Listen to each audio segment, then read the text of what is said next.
Welcome back to the channel. This is Trinity Storm and you are watching first part of What If Naruto Was Trained by Dark Emperor. If you enjoyed this video, please like, share and subscribe to the channel. Now wasting no more time, let's start the story. The Kyuubi festival and Naruto's 6th birthday fell on the same day this year, October 10th. The villagers would soon gather into a mob, track down the boy, and attempt to beat him to within an inch of his life. It was the same story tonight. Once again, the shinobi assigned to keep an eye on him failed to notice when the Sandame's order was disregarded and the man they were supposed to protect was ambushed by a bloodthirsty mob. When Naruto got into trouble, Sandame assumed that the other guards would do their job and didn't pay any attention to him. Fate, however, had other plans, and while the boy was trying to survive yet another brush with death, a taller figure nearby watched him with a grin on his face. The taller of the two wore full-body armor and a respirator system attached to his suit to keep him alive, and both were dressed in black robes. The first, older of the two shadows, said, "Look at those fools, my friend. How they are so quick to destroy what they fear, and yet the easier path would be to understand what it is the boy has become." "Yes, my master. The boy is strong with the force just as you have foreseen and could be turned into a powerful hand under your command. Should we intervene now?" said the taller figure in a deep bass voice that spoke of authority second only to the older of the two. "Yes, my friend.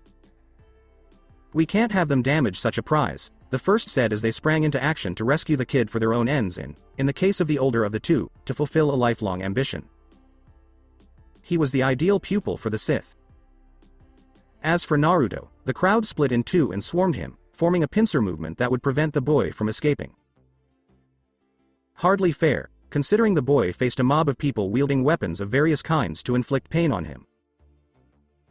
The leader of the mob said as he readied his sword in a semi-professional manner, "Now demon, we will kill you, and become heroes just like the Yondaime when he put you in this weakened state."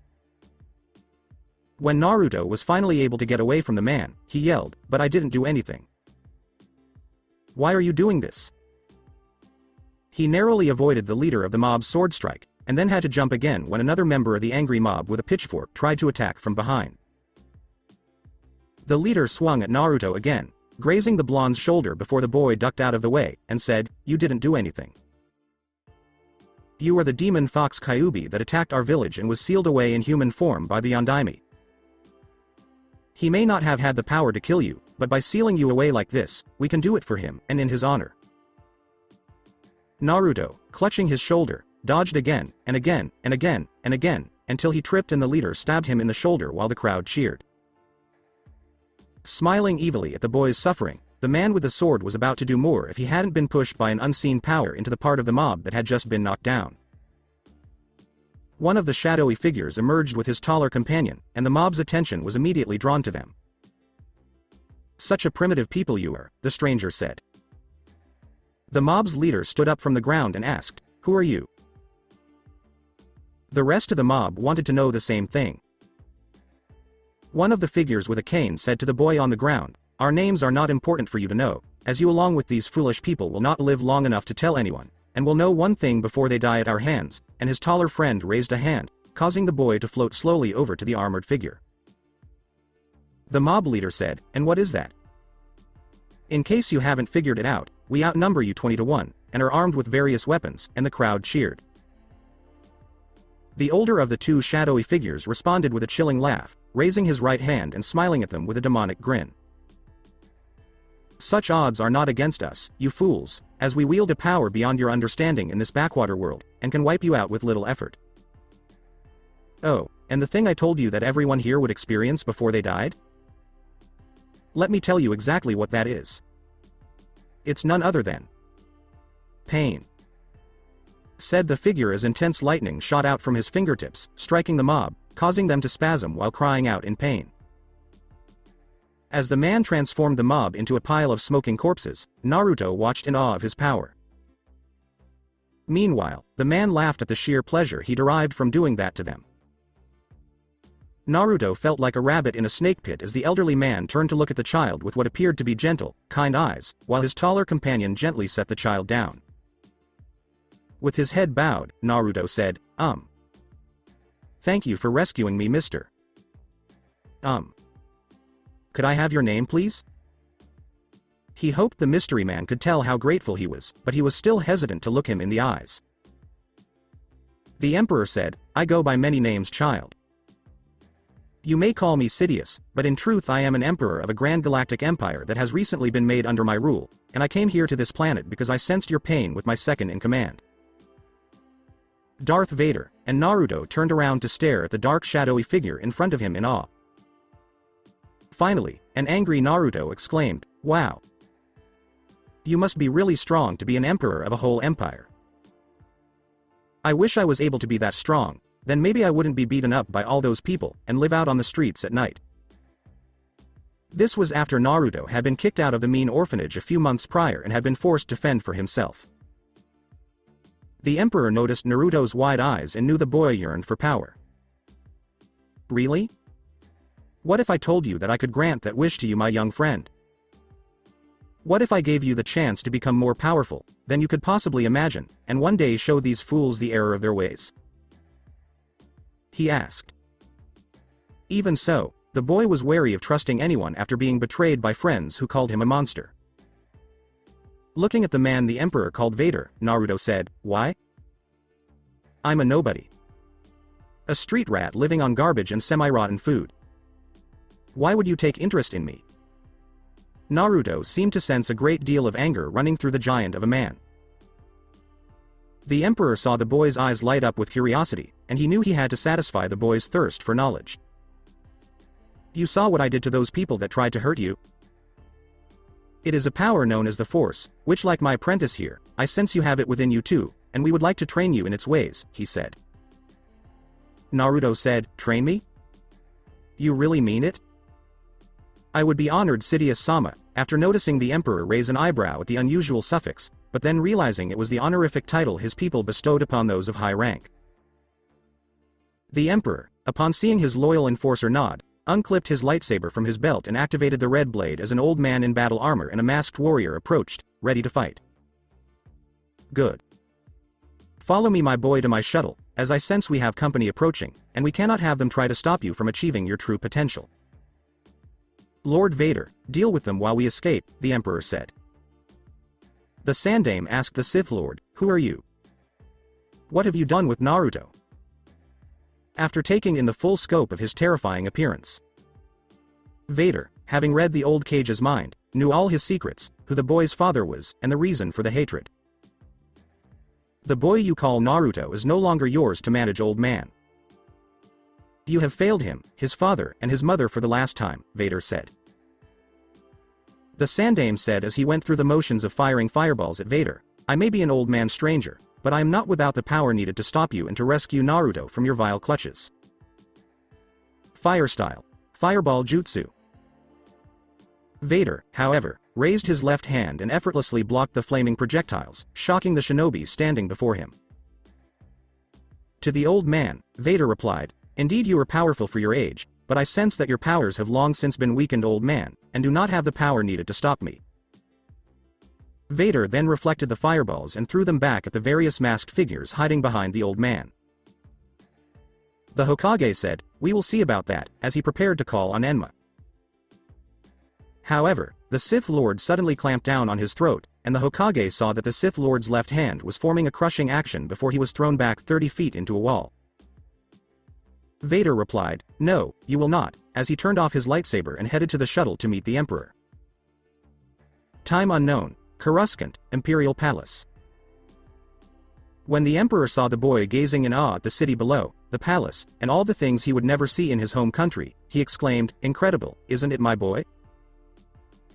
In spite of his enthusiasm, Naruto addressed the disfigured form of the Emperor with the proper title, Emperor Sir, saying, It's amazing. Thank you again for brining me here, Emperor Sir. The Emperor saw Naruto's surprised expression and understood how little the boy valued himself. Yes, it is. Took me over 20 years of my life to create my empire, and I am looking for strong individuals like you to help me keep it, he replied. Similarly to how Vader spent his formative years as a slave. Me? But I'm not strong, Naruto said, as he saw the Emperor look at him with compassionate eyes and place a bony hand on the boy's head. The Emperor saw the boy look at him and then at Vader in surprise and said, "You have endured much since your birth, my boy. That much I know. And Lord Vader has told me much about why you are hate along with who your parents are after fighting an old man in battle armor." After being met with silence and fearing for the old man's safety, Naruto asked, "You mean the Hokage? He's the leader of the Leaf Village. You didn't hurt him, did you?" Vader saw Naruto frowning in confusion, and his anger toward that old fool for doing this to a child grew.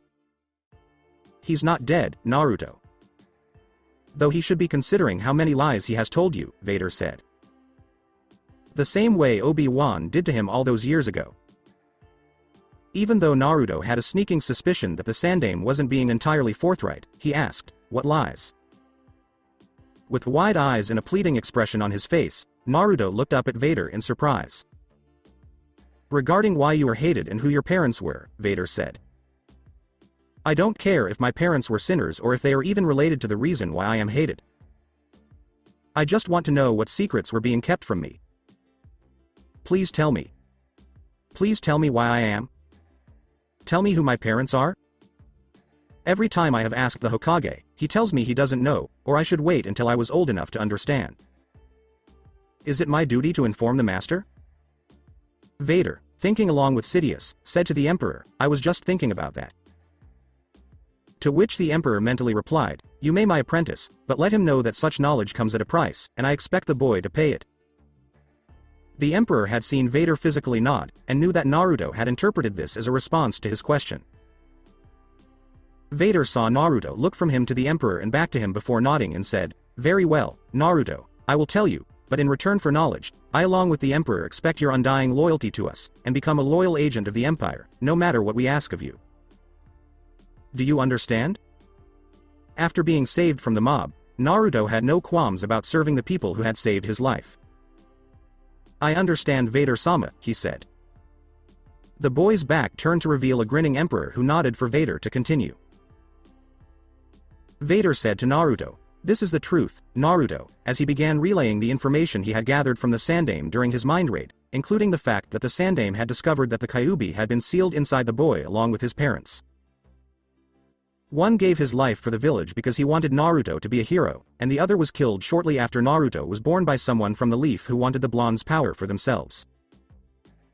Despite having two godparents who were, at the very least, supposed to be raising Naruto, the Sandaime did nothing to protect the boy from harm and instead left him to fend for himself. To say that Naruto was taken aback by this revelation is an understatement. He had been raised on a lie built on half-truths, and the one person he could trust in the village had turned out to be anything but. Soon after, feelings of sadness, pain, and rage toward his oppressors filled Naruto to the core. Angry at the Hokage for betraying him, angry at the person who stole his mother, and angry at the village for wronging him when it was not his fault, this young man is filled with rage. Incredible. The Emperor reflected on this as he watched the boy's power strain the metal around him and bend to his will by unknowingly calling upon the Force, and he realized that the boy's strength in the Force could one day rival Vader's if he was pushed hard enough. Vader saw the boy look at him with powerful eyes that spoke of incredible power, and the Sith Lord knew this boy had the power to change things in his favor. "Naruto, while you are here in the Imperial Palace, you will be trained by myself in the ways of the Force, and then by the Emperor personally before you become one of his many loyal hands that serve him throughout the Empire," Vader said. Naruto bowed to Vader and then to the Emperor, who was watching with joy in his yellow eyes, and said, "I will do whatever it is you ask of me, my masters." The Emperor, seeing Vader bow, gestured for Naruto to follow and the blonde followed immediately. "Good. Welcome to my galactic empire, my new hand. Lord Vader, prepare a room for our newest agent, and have the medical droids take a look at him. I want him ready for training immediately and I sense his life has caused his body to be quite malnourished," the Emperor said. The two left, and the Emperor let out an evil laugh that echoed through his chambers, knowing that soon he would have in his possession a potent agent of the dark side who would serve him without question. The chief after 6 years. Starkiller knelt before the statue of the Sith Lord Darth Vader and asked, "What is your bidding, my master?" As Vader's hidden apprentice looked up in protest, he saw the young man wanted to rise while doing so. You have done well in killing the 2 Jedi I sent you after my young apprentice. Now you must find one more before it is time to take on the Emperor, Vader said. Starkiller wanted to show Lord Vader his worth by saying, "Why? We can take the Emperor now." "I know I'm ready, but the Sith Lord would have none of it." He seemed to loom menacingly over the boy. Vader saw his secret apprentice nod and submit to his decision. "You have defeated an old man and an outcast. That is hardly an accomplishment worthy of showing that you can take on a Dark Lord of the Sith like the Emperor himself," Vader said. Starkiller asked his master, "Who is my next target, my master?" as he waited for his next assignment in the person he would have to kill. "Our agents report that Jedi Master Shaak Ti has been hindering Imperial forces on the planet Felucia by assisting the natives. Crush her, my apprentice, to prove to me that you are ready to face the Emperor and secretly help the Empire conquer the planet." Sigh. Joining Vader. Darth Vader beamed behind his mask, satisfied with his training of Starkiller. However, he also knew that he would have to eliminate Starkiller before the situation got out of hand. When he first told the Emperor, the old Sith Master naturally assumed that he was plotting to betray him. The Emperor was fortunate that this was not the case. Since his enemies had been working covertly within his empire to plot against him and Vader could do only so little to stop them, the Emperor conceded that the plan was brilliant. Especially considering how much time both Sith Lords had spent secretly training one Uzumaki Naruto when he wasn't out killing disgraceful corrupt Imperial officials on the Emperor's behalf. The boy was a boon to both of them because he took to the ways of the Force immediately and challenged himself while studying with them. As part of his martial arts education, the youngster built a double-bladed lightsaber that could separate into 2 single-bladed lightsabers. Both Sith Lords subjected Naruto to rigorous physical training, which included everything from hand-to-hand combat with the Emperor's royal guards to life-or-death obstacle courses. The fact that Naruto had embraced the dark side without letting it control his actions was what most impressed the 2 Sith Lords. The boy was able to use it effectively while maintaining enough self-control that it did not corrupt his body the way it did the Emperor's and, to a lesser extent, Vader's. The boy's ability to control his anger and apply the various skills he was taught could have been helped along by the demonic fox sealed within him, since the blonde already had so much energy coursing through her. Vader, hearing Naruto praise the Kyuubi, thought the fox sounded impressive and entertained the idea of meeting the creature face to face to witness the fox's curious gaze. Vader had spoken with the fox and then explained to his master how the seal on Naruto's body would absorb the fox's chakra and incorporate it into the boy's body. The Emperor was taken aback, but ultimately pleased by the news, as he knew the boy would one day succeed him as Sith Lord and that Vader would take pleasure in preparing the youngster for his future role. "Lord Vader, I bring word from the Emperor," said Naruto, emerging from the shadows in crimson-black Sith robes and kneeling before one of his 2 masters. He no longer added the suffix of his home planet at the command of the 2 Sith. Vader asked, "What does the Emperor wish of me, Demon Hand?" Since that was Naruto's code name among all the hands at the Emperor's disposal, and the boy only ever came to him with information directly from the Emperor. Naruto sensed the Dark Lord understanding what was coming next in the plan, and he felt a small conflict within himself. The Emperor foresees Starkiller will be victorious over the Jedi Master you sent him to kill Lord Vader, and as such, wishes for you to begin the next stage of Operation Lightkiller, he said. Vader, sensing the boy's unease, asked the blonde with a frown, "Something troubles you about the next stage, Demon Hand?"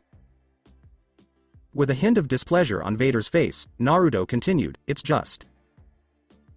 Starkiller has been your loyal apprentice and still could be a loyal agent of the Empire if things were altered to keep him within its ranks." Naruto was loyal to both Sith Lords, so he hoped that his words wouldn't call into question his allegiance to either of them. As Vader watched Naruto nod his head and leave to report to the Emperor, he said, "It was necessary that such an action happen, Naruto. I did not train him to be a hand like you were trained by both myself and the Emperor to be a hand. There can only be 2 Sith, for that is the rule of 2, and it will not change for whatever reason you think it should." The unfinished Death Star later. From a safe distance, using the Force to conceal his presence, Naruto saw that the battle between Vader and his former secret apprentice, now known as Starkiller, was going in favor of the latter. The boy had learned the truth about his purpose the hard way, and Vader had taught him well, perhaps too well, because he was not holding back in his fight with the Sith Lord. The battle had reached a crucial juncture, and the former Starkiller had to make a hard decision: kill Vader or pursue the Emperor, as the blind Jedi Master had urged. In the darkness of that instant, Naruto saw the Force show him visions of both possible outcomes, and he frowned at the Emperor's callous disregard for Vader's loyalty to him after his death. The Emperor would lose, but live through it, and the young Jedi would perish at the hands of the Sith Master if the older boy fought the Emperor. Since the beginning of this operation, Naruto has been struggling with an internal conflict caused by witnessing a man with similar traits to his own swearing unwavering loyalty to two masters. While this proved his loyalty was not as important to the Sith Lords as he had thought, it also demonstrated just how far they were willing to go to destroy their opposition. For him, what does that imply? What did it imply about his dedication to the group as a whole? Unlike the Emperor, who preferred to manipulate events, Vader preferred to fight his enemies head-on. He only engaged in cloak and dagger maneuvers when ordered to do so by the Emperor.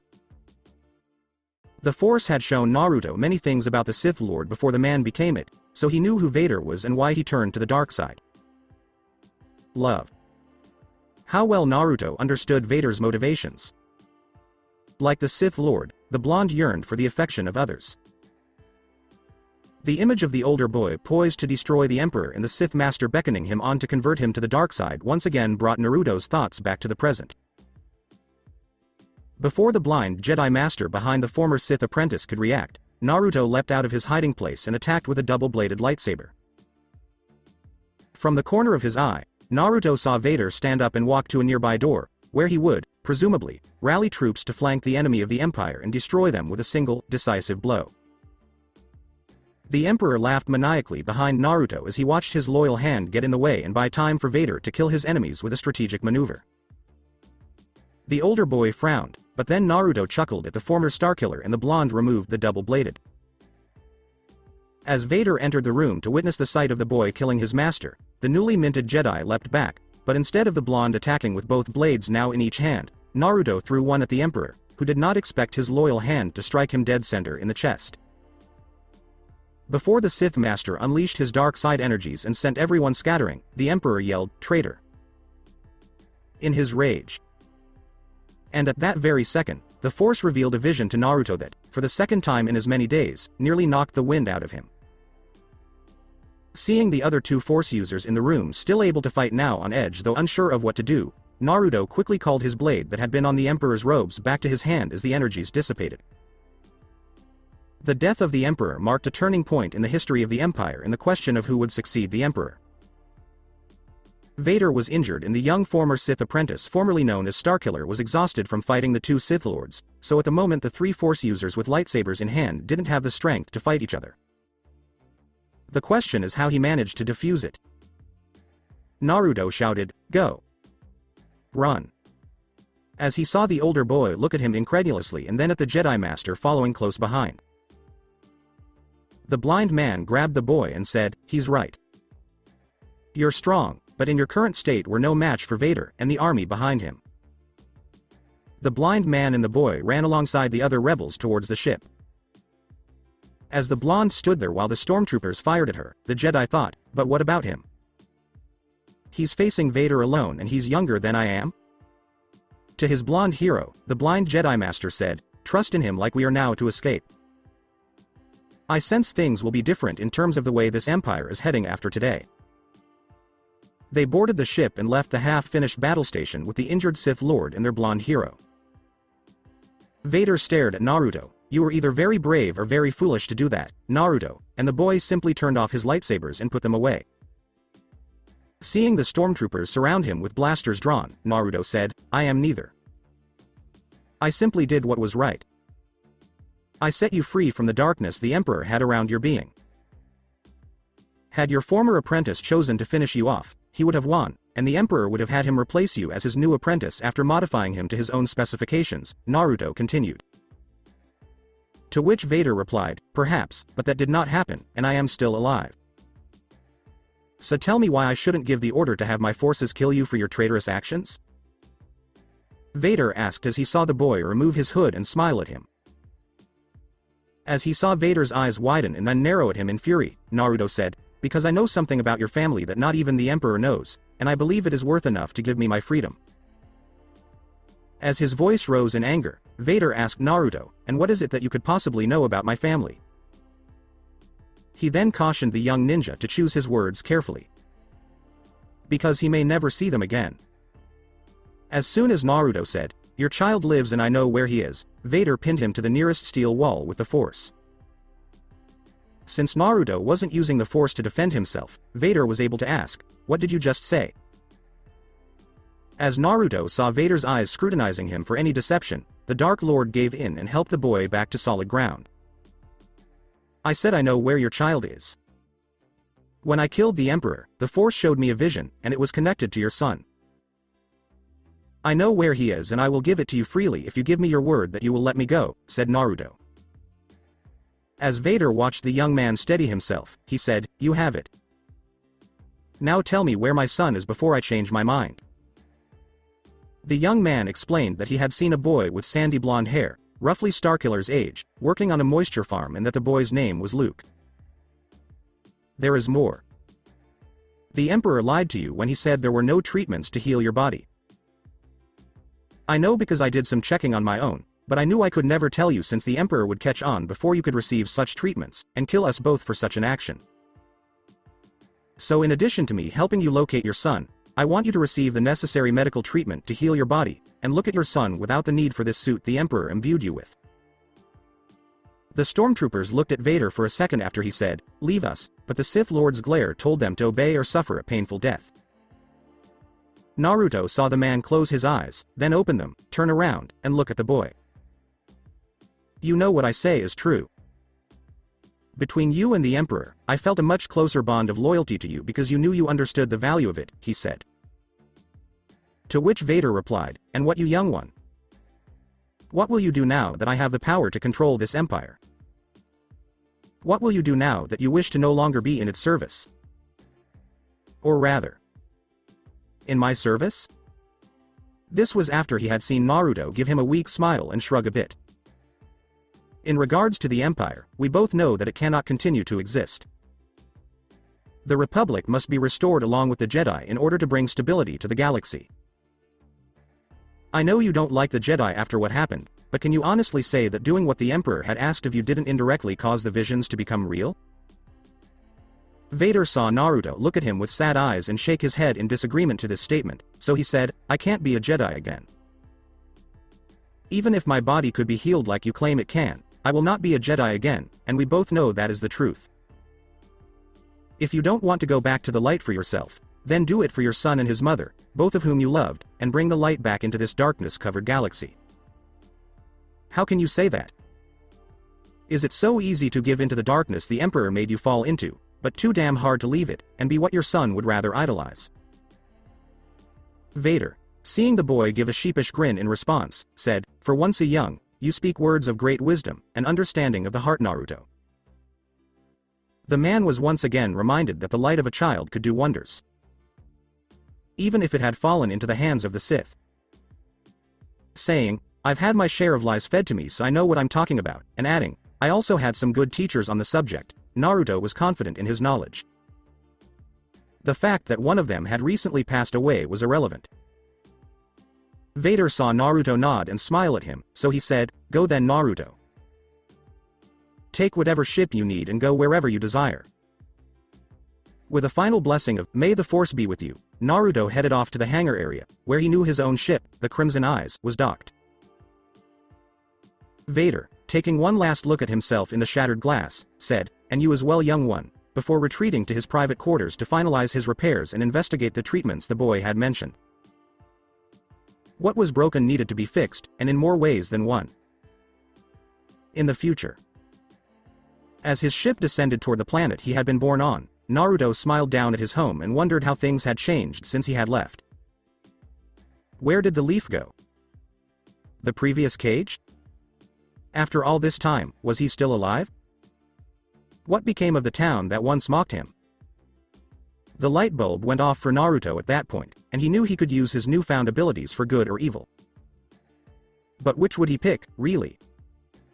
What he did in the name of good for one group might be seen as evil by another, and the lines between good and evil are always blurry. Still, Naruto needed to see how things were going in the village to determine where he should begin. He prayed that the building would be worthwhile to preserve. Some people and places cannot be saved, and this is the one lesson about Naruto that I emphasize above all others. The Jedi lost many of their numbers guarding the Republic because of this omission. The Sith eliminate rivals and protect the select few they hold dear at all costs. My demon hand, mercy will be your downfall and bring suffering to those who are close to you, so show no reluctance when it comes to eliminating enemies. The Emperor had said those things, and Naruto had believed him, at least up to the point where he realized there was no hope for redemption. The blonde reasoned that it wasn't as hopeless as it seemed as long as the person was set on the path to redemption and stayed on it. After the offer of redemption has been made, the person should only be destroyed if they reject it. Landing in a vast forest area, Naruto thought, I have to be cautious of what I do from now on, and what side of the force I command while back here on this world. Despite his doubts about the Sith's teachings, he kept his robes on, despite the fact that he felt they were more suited to himself.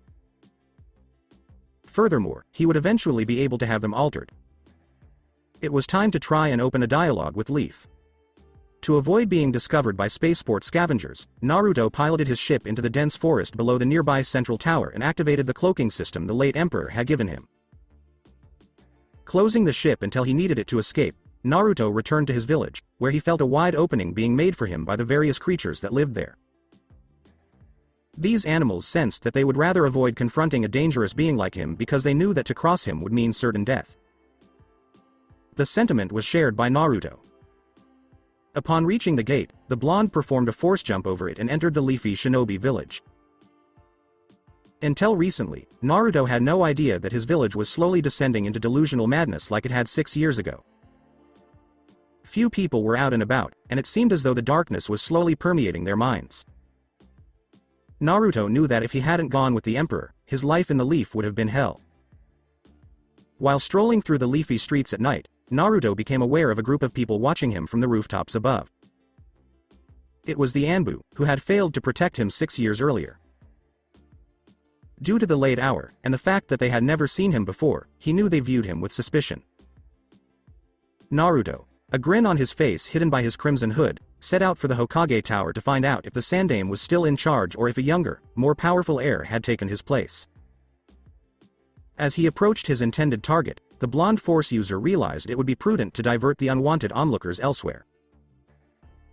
Naruto used the force to locate a trash can below the Anbu guarding him, then he hurled it down the street with enough force to knock over a crowd of bystanders.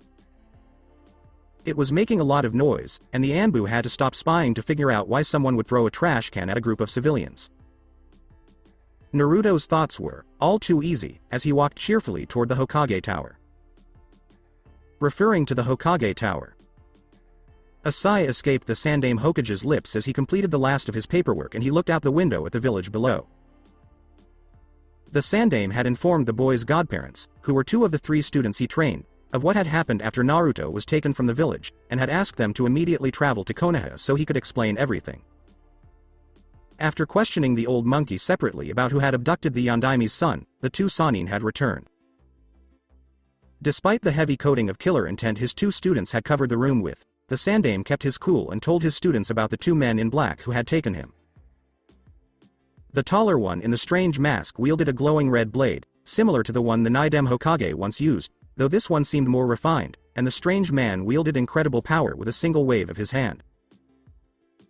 Jiraiya was beginning to think that the old cage was losing his mind, but the Sandaime's serious expression and question indicated otherwise. When the 2 Sandaime students realized that the 2 figures had apparently discovered Naruto's heritage and taken him away without a fight, the murderous intent emanating from them increased dramatically. Since then, the Sandaime has come to terms with 2 unpleasant realities of his life that he will have to accept regardless of his status as Hokage. The first was that he had decided to keep his 2 students in the village so that they could prevent any further mishaps and salvage as much of the leaf as possible from his carelessness. As for the second, the council's outrage at hearing of Naruto's abduction led them to order the hunter ninjas to locate and kill the boy. The Sandaime intervened because the old cage didn't want to subject Naruto to being hunted like an animal. The Sandame asked for forgiveness from Naruto, thinking, "Naruto, forgive me for my foolishness." He had done what he thought was best for the boy, but now he realized that sending away his godparents was the wrong choice. And yet, back then, before the Sandame could continue his reflections, his doors opened slowly, and a single figure in crimson-black robes entered the room. The elderly Cage squinted suspiciously at the diminutive figure before him, wondering who it could be. Behind his hooded robes, the figure smiled. "What's the matter, old man? Still using all the flaccid muscles you have in that old body of yours except for the one that counts," as the Sandame frowned. "You have a lot of nerve talking like that to the Sandame Hokage," the Sandame said as he got out of his chair and glared at the man before him. The figure then said, "I'm sure the two councils would disagree with that statement in the Uchiha clan if they still existed. I must thank Uchiha Itachi for that act the next time I see him," which heightened the Sandame's vigilance. The Sandame demanded, "Who are you? Identify yourself," before drawing his kunai from his sleeve and launching an attack. A hood was pulled back, and it was revealed to be Naruto. "Sarutobi Hiruzen, you disappoint me so much right now," he said mockingly. "Naruto? My boy, you are alive!" exclaimed the Sandame, as he threw the kunai to the ground and ran to embrace the boy, only to have Naruto's hand raised in front of him and some unseen force prevent him from carrying it out. When Naruto said to the Sandame, "Stay where you are, old man, and more importantly stay in your seat. I am not here for one of your hugs," the Sandame's expression darkened and his voice became more serious. The Sandame said, "Naruto, I'm sorry for what happened to you back then, and I want to make it up to you now if you give me the chance," as he tried to embrace the boy. However, the power that seemed to come from Naruto felt very similar to the one the masked person used years ago, and this greatly frightened the old man. The Sandame looked frightened at this, frowned at Naruto, and then looked nervously at the door. "Spare me your words. I did not come here seeking your forgiveness for being weak, old man, but rather seeking out a reason to remotely stay in the village, and purge it of the filth that have corrupted the Shodame's beliefs for their own ends," said Naruto. Sandame asked, "How did you get past the Anbu stationed outside my room?" After seeing Naruto grin at him, thinking it was due to more of the mysterious boy's power, telling the old man, tricks played on the weak-minded old man, and just leave it at that. "Now, I am going to ask you a few questions, and depending on your answer I will stay in the village to handle things that need to be handled. Understand?" Naruto was trying to determine if he could trust the man or if he should leave the village in search of a place more deserving of his talents. In his mind, the Sandame was thinking, "I have to answer carefully if I want Naruto to stay. After this, I'll need to subdue the boy and have Jiraiya put a seal on the boy's body to keep the fox at bay while Inoichi locks the blonde's memories away." It sickened the blonde force user to his core when Naruto sensed what the old man wanted to do if he passed this little test. The old Cage recoiled at the mention of the word parents as Naruto asked, "First question, did you have any intention of telling me who my parents were?" The Sandame saw Naruto scoff at his answer and flinch again in the direction of those icy blue eyes, so he said, "Yes. Your family had many enemies and I needed to protect you." Aware that the old man was about to lie, Naruto asked, "Second question, when I was being attacked by people all those years ago, did you ever deliberately have my bodyguards delay their rescue, and so that I would feel some kind of appreciation for your interference?" Sandame lied, saying, "No. The Anbu that failed to watch you were those I thought would be responsible in doing their jobs correctly. I was wrong, because in reality, the two councils believed Naruto needed to feel some kind of attachment to the village, and the Hokage coming in to rescue the boy from certain doom would help. Kyuubi had decided to help the boy become strong because it did not want to be in a weak vessel again after spending the first 6 years of the blonde's life in one. One does not need to use the force to see he is a lying piece of human garbage, it said. A moment of silence passed before Naruto asked his third question. Third question, why is it that the man who killed my mother was not punished for it, and why is it that my godparents didn't watch over me like they should?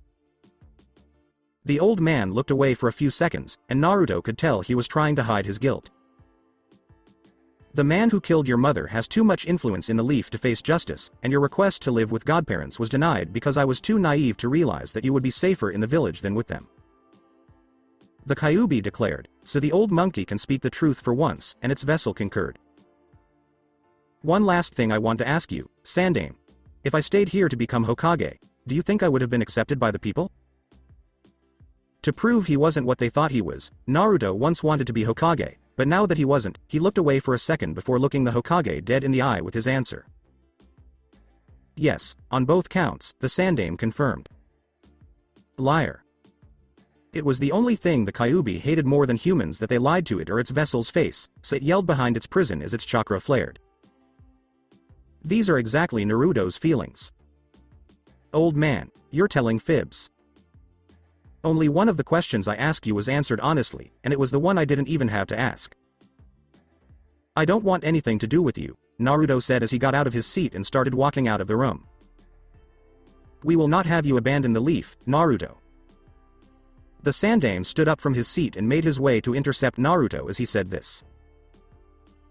Again, the blonde's strength proved too much for him, and he was flung violently against the wall housing portraits of past Hokages. You can't tell me what to do, old man. When the Sandaime tried to get to his feet and yell at the blonde to stop, Naruto said, I'm not a shinobi of this village, and I don't want to live in one where my parents are dishonored by those they once trusted. 30 minutes later in Konoha. A group of shinobi led by an elderly man who appeared to be the Sandaime Hokage in full battle gear and flanked by Naruto's godparents, who also didn't want the blonde to leave and were prepared to use excessive force to keep him here, stopped Naruto just short of the forest area where his ship was located. Naruto, you are staying put. They had the boy no matter what he did, so the Sandaime said, you're too valuable to simply let you wander around the elemental countries. The Sandaime had seen the Leaf Shinobi move around Naruto to cut off his retreat. Am I really just a piece of meat to you, old man? A valuable possession? A way to entertain a large number of people? To cheer up the mob that despises Kyuubi and me for housing it? Before you came here, what did you tell my godparents? Did you explain to them how, from the start, you knowingly let the masses beat me until I submitted? Did you tell them that someone in the Leaf murdered my mother and you allowed him to go free? After I disappeared, did you bother to let anyone know about my family history? Based on their expressions, I think they already know the answer, and you didn't tell them. Naruto said, pick me up, before reaching into the sleeve of his robes where his wrist controller was concealed and issuing commands for his arms to be lifted. You omitted that detail, sensei. Why? This is not the time, the old man was glaring at Jiraiya, telling the Sannin. Simply put, because deep down he hates me too, Naruto explained. Nope, can't be true. The Sandaime, seeing that Naruto was still grinning at him, said, a law was passed to never mention Kyuubi inside of you under the pain of death. The old Kage immediately realized he had fallen for another of the boy's traps. What you don't say is that the people who pushed for that law did so because they wanted to respect my dying father's final wish. As Naruto had read the old man's mind, he saw the memory of that meeting as clearly as if it had happened yesterday. Several clans wanted to adopt me, as they were allowed to do since my father did want me to be loved by the village, but you told them no, and lied when you told them that I should be left alone as an orphan since it would keep Iwa from learning about my parents, said Naruto. What? At the same time, Jiraiya and Tsunade voiced their agreement that it was their sensei who had advocated for this rule change. Surprised? It's you. You too were actually surprised by this, and you thought the old man made that law to protect me. Well, I'll be a Sith Lord. When Naruto saw the heavy glares directed at the Hokage on the Sandaime, he said, this shouldn't come as a complete surprise, since the old man could have protected me by not telling anyone about Kyuubi in the first place, but he chose to be an idiot, and decided to let everyone in the Leaf to get their 10 pounds of flesh regardless of whether it was human flesh that they got. Two of the man's former students were about to have some choice words for him at this moment, but then Naruto's ship appeared in all its terrifying glory, and the blonde took advantage of the distraction to leap up high using the force and enter the cockpit.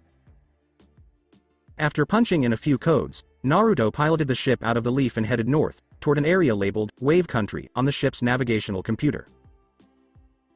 Naruto had learned a lot about the Force from the two Sith Lords, and he had always felt that the mysterious power was not one to leave things done halfway, so he had sent a temporary probe droid to return to his home planet.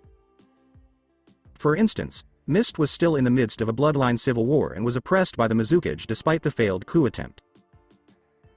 Wave Country was in the midst of a terrible recession thanks to a corporate crime boss named Gado, and a bridge was being built to the mainland in order to defy the monster. Suna was given a cruel budget cut due to its Wind Daimyo's alliance with Fire's Own and the fact that the feudal. As Naruto flew high into the clouds, he put the ship on temporary autopilot, closed his eyes, and pondered his next move.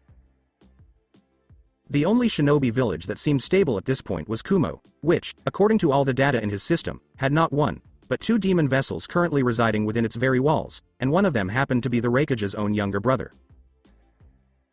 Rather than trying to find a permanent residence, Naruto used the Force to lead his hand to a place where he could stay temporarily before moving on when the time came. There were many options available to him in terms of hiring himself out to various places, but most of them seemed to bring danger to his person within moments of the people in those places learning of his heritage, and that wasn't very good. The Force, in a surprising turn of events, was directing him to Wave right at this moment, warning him that something crucial was about to take place there. After sensing that things were about to get interesting for him, Naruto took his ship off automatic pilot. Wave Country eventually. Once again, Naruto landed his ship in a densely wooded area, activated his ship's cloaking device, and set out to explore the area, which was then and is now a developing nation. The blonde had to pause when he saw a young woman in a pink dress picking herbs while carelessly humming a tune. The Force, however, prompted him to learn more about the girl's role in Wave's greater significance. Walking up to the girl, he was taken aback by the glow he felt emanating from her, especially given the dark scars he could see in her eyes. When Naruto heard her singing, he saw the girl startle slightly and turn around in surprise. "You sing a lovely tune," he said. The girl smiled at him and thanked him, saying, "Oh, thank you so much. I must have been so busy picking herbs for my sick friend that I didn't hear you coming up behind me." At the same time, Naruto felt another pull on him through the Force. But he had to put it off until he had time to research it. When Naruto saw that the girl was hesitant to tell him her name, he apologized and introduced himself. "My name is Naruto. May I ask what a lovely girl such as yourself is currently doing here, Ms.?" The girl smiled at him again, this time her nicest smile, and seemed to shine brighter. To which Haku replied, "Haku. My name is Haku, and not to be cruel, but I'm a boy," to which Naruto shook his head and smiled, despite the hood on his robes. "With all due respect, your chest is not being held back very well by the dress," said Naruto, who had been around quite a few female beauties, and while not all of them were human female beauties, the principle was still the same. "You're lying, Haku.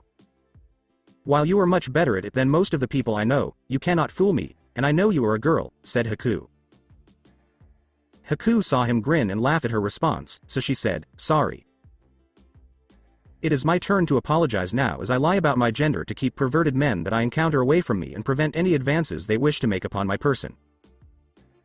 Naruto saw Haku nod her head in agreement, but could still sense some uneasiness in her. "I understand. You would be surprised at how many people do that to avoid detection from enemies, so do not think you are the first, Haku. Do you mind if I help you find the herbs for your friend?" Haku inquired of Naruto, "Are you a shinobi from a village?" Because of his out-of-the-ordinary attire, as the two set out to find what was required. Although he was born in a shinobi village, the loyalty he once felt for his birthplace had long since faded. Despite knowing why she was asking, Naruto told her that he currently did not have a place to call home. Haku knew his words were true even though something about them didn't make sense to her, because she hadn't anticipated a boy only a few years younger than her to have left the village without Hunter Nins following so closely. At first, she suspected he was an undercover Hunter Nin dispatched by Mist. However, his attire didn't match typical shinobi garb, and the weapons at his waist were unlike anything she'd ever seen. He hailed from a shinobi village but wasn't one himself, and unlike her, he was currently without a significant other. Haku asked him, "Do you not have anyone precious to you, Naruto-kun?" after seeing him shake his head and his blue eyes betray the sadness he was trying to hide. With Haku's gaze having shifted away from him, Naruto replied, "No. I have no one. I once thought I did, but then I learned that such people didn't feel the same way, and only wished to use me for their own purposes. I believe there is no reason to stay loyal to someone who does not return the favor when it comes to loyalty, and that only those that return it are considered precious to me. Even more so when they betrayed my family that died for them the day I." Haku said, "Someone precious to my life saved me from misery and only asked that I follow him no matter where he went," and when she saw Naruto nod, she knew he understood what it meant to serve a master without question. When Naruto saw the girl tense up, he said, "I know the feeling. Tell me, Haku. Do you trust your Zabuza's employer to kill the bridge builder?" He then summoned ice senbon needles to the girl's hand. Haku asked her, "How do you know about Zabuza-sama?" in an icy tone, fully expecting her to attack him in defense of Zabuza. Calmly, "I wield a power beyond imagining, Haku.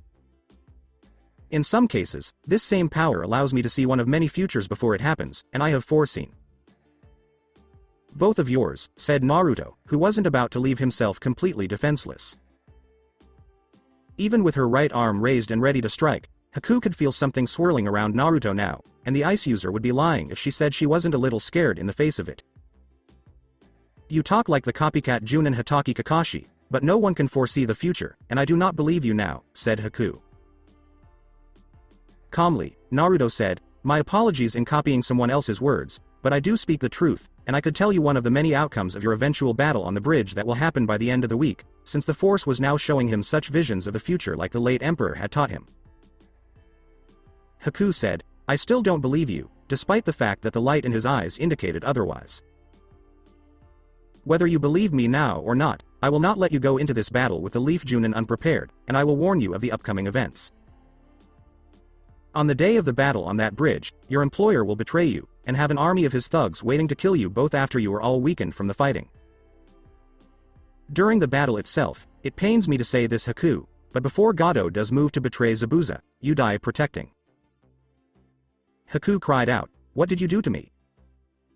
as she lay immobilized, seemingly let down by her own bloodline. As he freed Haku and saw her gazing at him in wonder, Naruto said, "As I told you, I wield a power beyond imaging, and this is just a small sample of what I can do. I ask that you hear me out, Haku, as the future is always in motion, and I can help you save not only your own life, but Zabuza's." Haku said, "You can see our future on the bridge, can't you?" as she saw him nod and pull back his hood to reveal a handsome face. "The future that was to happen without my interference was the death of you and Zabuza. Another outcome was that Zabuza was killed, but you were taken back to the Leaf and used to breed your bloodline out and mix it with the last loyal Uchiha of the village against your will. However, that future is nearly gone now, and I have foreseen the death that awaits you on the bridge." If it meant saving her beloved Zabuza from certain death, Haku said, "Could you fight for us? We can offer you anything you desire in return if we have it." Haku knew that the floodgate for anything he may desire was open, including her body for the day. "I have already committed such an act more than once, and on a much larger scale than this small country, but I cannot let the Leaf Shinobi here, who are protecting the man, kill you or Zabuza in your upcoming battle on the bridge. Therefore, we must come to an agreement on how to deal with this in a manner in which we win while everyone eludes harm." Haku asked, "So what do we do?" After witnessing Naruto close his eyes and experiencing the same mysterious power he had previously wielded. Divide and conquer. Zabuza's injuries won't be gone until the end of the week, when both he and Hatake Kakashi will be at full strength. On that day, I will prevent the bridge builder from coming to the bridge and disable the Leaf Shinobi. In the meantime, you and Zabuza must kill Gado, and any of his thugs that will get in your way upon your escape. Zabuza could easily pull off the act, but it would be difficult to convince him that they weren't doomed to die on the bridge as Naruto had predicted. Haku said, "It won't be easy to convince Zabuza-sama of what you told me, knowing that the man trusted her but doubting Gato's betrayal without evidence." Haku's eyes were bright with hope, and Naruto could tell that she would be forever grateful to him for his help. "Then I will accompany you to meet him and show him that what you say is true," he said. Thank you, Naruto-kun. I hope to repay this debt to you one day, Haku said as she knelt to pick up her basket of herbs on the way to the hideout to visit her precious one. Weekend at the bridge builder's house. Kakashi looked at Team 7 and asked, "Are we all set to go?" It was clear from Sakura's expression that she was still nervous despite all of their training. Sasuke declared, "I want to fight that fake hunter nin. I'm going to show Zabuza and him the power of the Uchiha clan firsthand." He was determined to prove that Itachi wasn't the only prodigy of the Leaf, and that he wasn't going to live in the shadow of his older brother. Sai, smiling at the boy and getting punched rather hard by Sakura for his remark, asked, "Why must you always try to inflate your ego to make up for having such a tiny penis, Sasuke?" Sakura, in her full fangirl rage, exclaimed, "Baka. Sasuke-kun's penis is not tiny." The girl with the pink hair blushed and averted her gaze as Sai smiled at her again and asked, "And you would know this, how exactly?" Sakura, who had never seen it, said, "I don't know if it is big, I just assume it is since he's a Uchiha, and because he's Sasuke-kun, of course." Sakura assumed that because Sasuke-kun was from the Uchiha clan, he had a large testicle.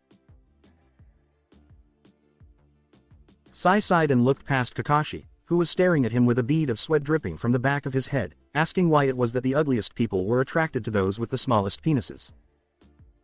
Sakura yelled, "I'll kill him," as Kakashi held her back by the shirt. "Sakura, calm down. We don't need you killing one of your teammates over for saying." Kakashi's eyes narrowed as he paused mid-sentence and looked in the direction of an approaching figure.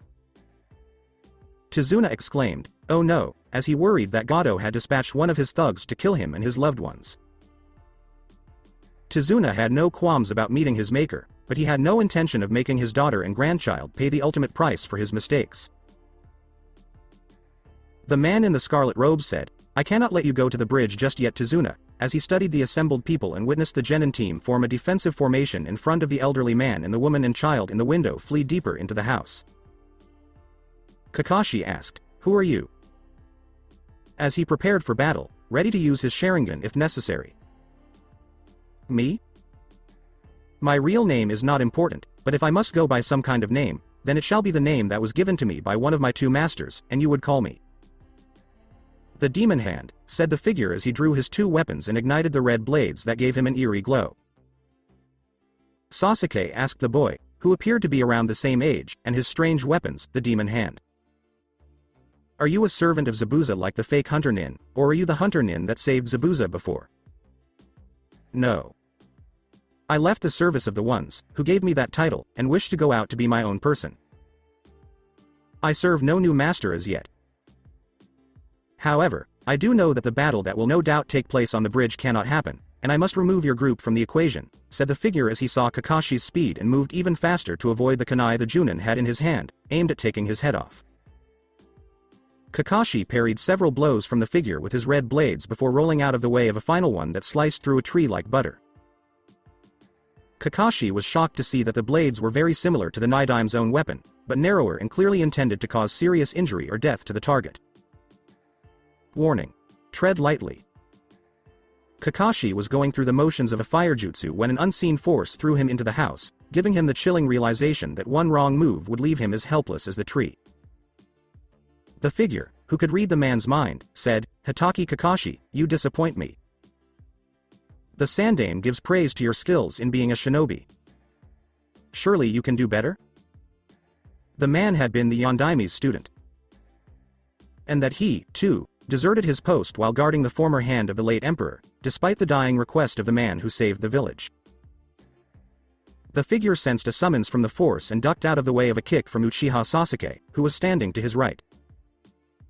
After turning off his lightsabers, Naruto stowed them on his belt, further infuriating the Uchiha boy with his hooded grin. Sasuke then launched a series of taijutsu attacks at the masked man, but his Uchiha opponent brushed them aside casually and knocked the leaf prodigy into a tree with a simple spin kick. Sai launched an attack using his pen to bring to life a variety of monsters, but the hooded figure easily repelled this with a simple hand thrust, sending the creatures splattering through the house. His strength is unfathomable.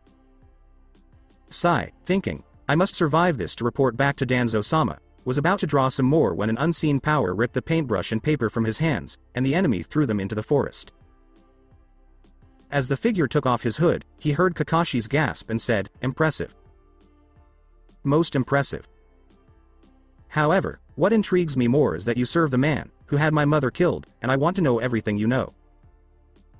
Kakashi exclaimed, "Naruto." After receiving orders to find any information he could about the kidnapped boy and return him to the leaf. He is the vessel for the Kyuubi. Is the devil on his side?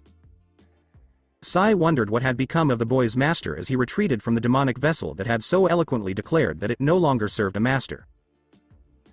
"Glad to see you remember me, Hitaki. I am a bit surprised that you do remember me, all things considered, as you weren't around most of the time to protect me from harm from the mob beatings I endured, and only intervened at the last moment when the old bastard of a Hokage told you to," said Naruto, and the blonde knew that Kakashi was wondering how he knew that tidbit of information. Behind his cage, Kyuubi was gloating about how well his vessel had done at distracting Kakashi so that he could go through his mind and make a list of all the jutsus the Junin possessed. If the boy were to lose his original force powers, Kyuubi knew he would need something more than just the force to get by in this world. So, on the way here, Kyuubi told its vessel that the boy could become more powerful than ever if the blonde learned the ways of the shinobi in terms of chakra and the jutsus that shinobi use while striking a delicate balance with the force. Since he was not about to be defeated by anyone on this planet, Naruto agreed, knowing full well that there were people here who could rival a fully grown Sith Lord. Kakashi asked, "How did you do what you did just now? Is it because of the demon inside of you?" He knew that after Naruto disappeared, the Sandame's law had become pretty much void by the councils, and everyone knew what Naruto had inside of him. Telling the still nervous man, "That is for me to know and for you never to find out. Do not fear, Tazuna, I am not here to kill you, just delaying you from going to the bridge until my allies are done with Gado, and we depart from this country without any further conflict." Naruto smiled and walked away, sensing that Zabuza and Haku were waiting for him on Gado's borrowed yacht. As Naruto retracted his hood and prepared to leave, Sakura said, "This makes no sense. First you attack us, and the next thing you are saying that you are not a threat to Tazuna. I saw the bridge being built and I know it will bring life back to this dying country. Gado has been suffocating what's left of the people. With Gado gone, Zabuza along with his helper will no longer come after you, and allow the bridge to be built without fear of being attacked," Naruto said, seeing Tazuna nod his head in understanding. Naruto abruptly abandoned the stunned leaf shinobi and made his way to Zabuza, whom he intended to speak with about many great things. Later on, with Zabuza and Haku. Zabuza said to the blonde, "Thanks for saving my ass, kid. I owe you one," as he stood there with Haku by his side, grinning under his bandages. Since this was not a problem, Naruto asked Zabuza and Haku, "What are you going to do now that you have what you need from Gado's headquarters?" Zabuza shrugged, and Haku looked away from him with sadness. Zabuza smiled and nodded at Naruto, who seemed to approve of his actions, before saying, "Well, you were right about the stash of money that Gado had, so we took about several times the amount that was owed to us, but don't worry, we left plenty of cash for the people of Wave Country to jumpstart their economy back like you suggested," and Haku dropped the money off at the daimyo's place not that long ago with a note explaining everything. To which Naruto replied, "That's good to hear, but you didn't answer my question, and another one I have in why you have no eyebrows."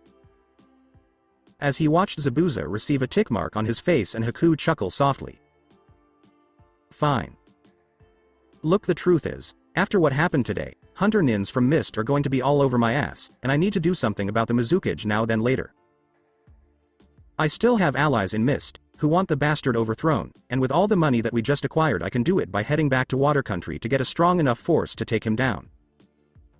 I want your help in doing it," Zabuza said as he saw Naru. "Surely she isn't?" No.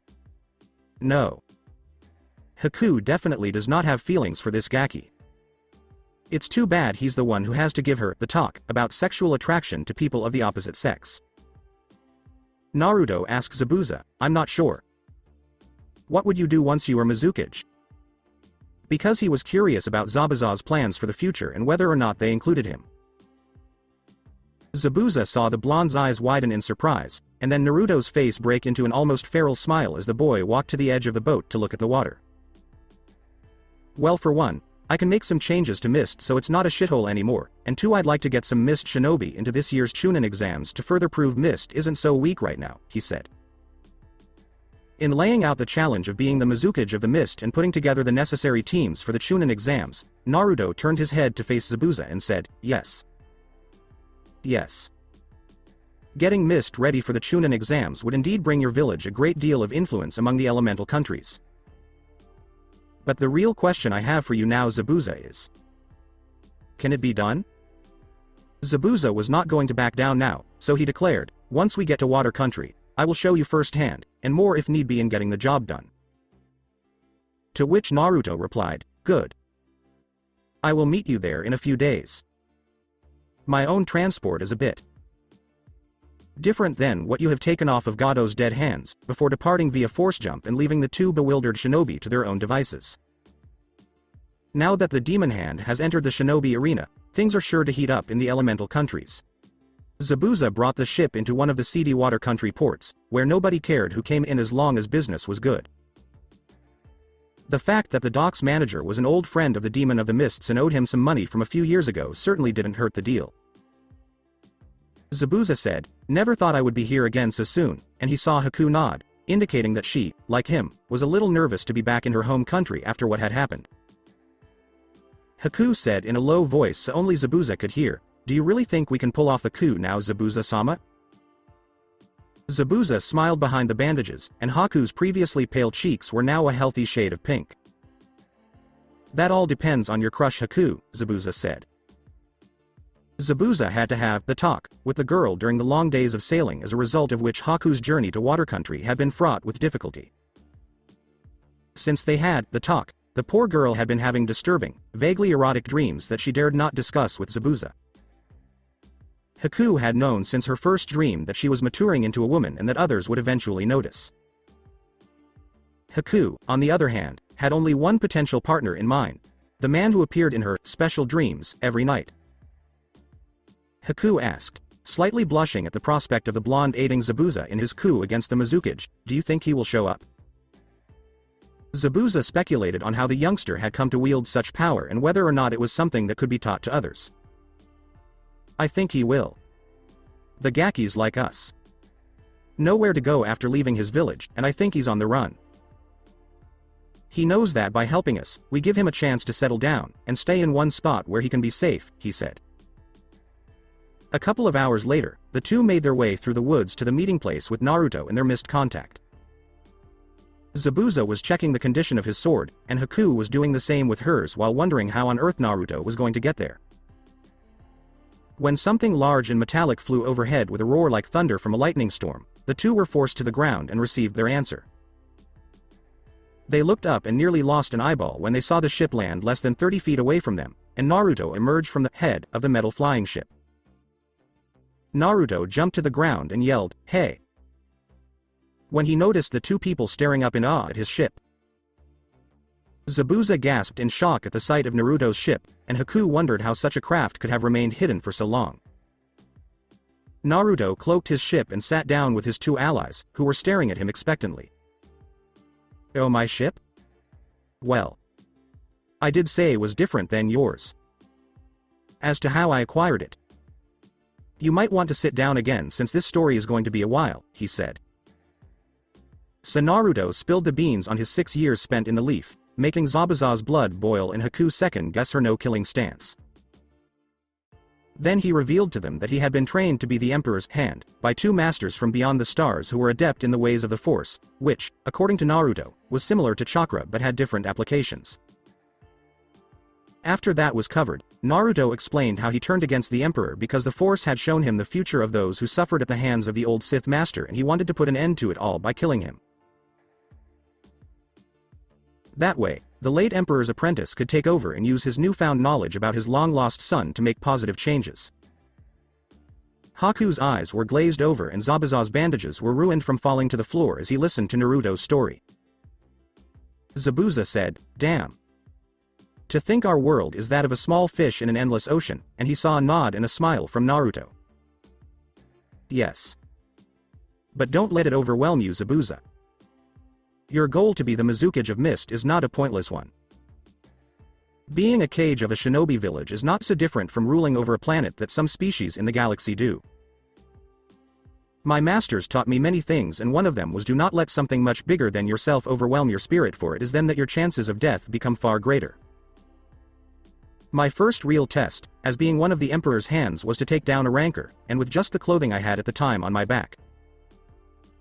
Granted, I had the force, but I was barely trained in its ways, and I had to use my instincts while trying to let the sheer size of the monster I faced scare the will to fight out of my body. This task set before you, Momochi Zabuza, is your rancor, and you must do everything in your power to not let it crush the will to fight out of your body, said Naruto, as he saw Zabuza nod in understanding, and Haku knew that this would be her precious person's moment of truth. Thanks for the pep talk, kid. Though I wouldn't mind a few of those ships to back me up on this even with the forces I can muster, Zabuza said, knowing full well that the Mizukage was only in power because he was a demon vessel and an arrogant prick at that. Zabuza was neutral toward demon vessels, despite hearing that they were treated poorly both in general and specifically in Suna and in Naruto's own life in the Leaf. How they were constantly beaten into submission, both physically and psychologically, until they came to believe that their entire world revolved around those who controlled it. They did service for their tormentors in the hopes of ending their suffering, even though they received little to no compensation for their efforts. The current Mizukage didn't get any of that and instead was so spoiled that he thinks he can rule over Mist with demon powers and no one can stop him. The number of people carrying the Uchiha bloodline had dwindled to a handful, and the Senju clan was down to a single woman who was past the childbearing years and thus unable to harness her grandfather's power. Now, however, with Naruto entering the battlefield as the Kyuubi's vessel, it seemed that the odds were much more even, and his use of the Force, power certainly didn't hurt the demon of the Mist schemes. There is little doubt that Naruto, on his own, could defeat the haughty Yondaime Mizukage and assume the Mizukage position for himself. Zabuza knew that wouldn't happen with Naruto, but perhaps in the far future the blonde could have her wish granted. The demon of the Mist hoped Naruto would stay and help continue the legacy Mist should have, but for now all the boy wanted to do was support Zabuza as he pursued his own goals. "Well, I see you haven't changed at all, Zabuza," a woman's voice said, describing a stunning redhead in a blue dress whose voice could make any man do her bidding. "Terumi Mei, it's been too long. The last time I saw you was a few days before the failed coup," Zabuza said as he recognized his contact within Mist in the woman with two bloodlines who was standing right in front of the Mizukage. Mei answered, "Yes. When you broke my heart and I broke your trust," knowing full well that he knew she was responsible for the Mizukage learning of Zabuza's coup and being rewarded for her efforts by being promoted to second in command. Zabuza, seeing him nod, knew that his setback had put him in a better position to overthrow the Yondaime Mizukage. "Yeah. Can't say I didn't deserve that. The phrase 'hell has no fury like a woman's scorn' is not something I could so easily forget." Mei had the support of the Mist shinobi, who were, if anything, more loyal to her than they were to Yagura. Mei contacted the hunted demon of the Mist shortly after the failed coup, confessed her betrayal to him, and then went on to become Yagura's second in command. What she did in her rage after Zabuza broke her heart, thinking that destroying his plan to defeat Yagura was the only way to make him pay. Now, to say that Zabuza was angry would be an understatement, but after taking some time to calm down by turning a forest area into a wasteland, the former Mist Junin understood that he was to blame for Mei's actions. From that point on, the two were working together again, plotting their joint assassination of the Mizukage. Even with Mei's position being second only to the Yagura, finding Zabuza's location was not always easy, and there were a few times when Mei had to conveniently do so. Haku had already aided the demon of the Mist in evading the hunter nins when she became skilled at the art of throwing senbon. Mei admitted, "Yes, I guess that's true," adding that she didn't hold it against him anymore and was aware of what had transpired with Gato because Mist Hunter Nins had visited Wave about a day after Zabuza left and sent a messenger bird to her on what had transpired with the bridge builder and the strewn bodies of those who had been there. After death, some of the bodies were missing parts. Zabuza said to Mei, "How is everything in Mist, by the way? I've been out of contact with you for a few weeks and I assumed something big happened," as he saw Mei smirk at him and strike a sexy pose that appeared to puff out her chest to the point of bursting. Mei said dramatically as she saw Zabuza with ticks on his head, "Oh Zabuza, you go straight to business, and think only of the plan before you." How you wound me, and Haku laughed at the two before the younger girl looked shyly at Naruto. Zabuza yelled, knock it off. Because he was sick of being teased in public. Once Naruto spoke for the first time since Mei's appearance, he noticed the woman looking at him with interest. You must forgive Zabuza, my dear. He's just a little impatient to achieve his goal, he said. Mei said to Naruto, who was shaking his head, oh, and who might you be? From the way you are dressed, I'd say you're not a local boy, and someone that walks in certain cult-like circles. You're not a Jushinist, are you? The sight of Naruto's blue eyes swarming with power made the woman feel a little hot under her dress. After noticing Haku's intense glare at Mei, Naruto said, I do not know of such a thing, before raising an eyebrow at the man's hidden identity. Mei walked up to the group, sat down, and said, good, because I hate them, and there is no place in Mist for one of those psycho freaks. Her dress revealed quite a bit of leg to the men in the group. Must. Not. Kill. Possible. Man. Stealer. Haku reasoned, I know the tall tale signs of seduction. Zabuza explained them to me during the talk, and I know how women use their kami-bestowed assets to entice men to do their bidding. Mei was currently attempting to entice her Naruto. Zabuza asked, so who among the shinobi of Mist are truly loyal to Yagura? Because there were still some shinobi of Mist who were loyal to Yagura. Not many. Just a few hunter nin and the Anbu that guard him.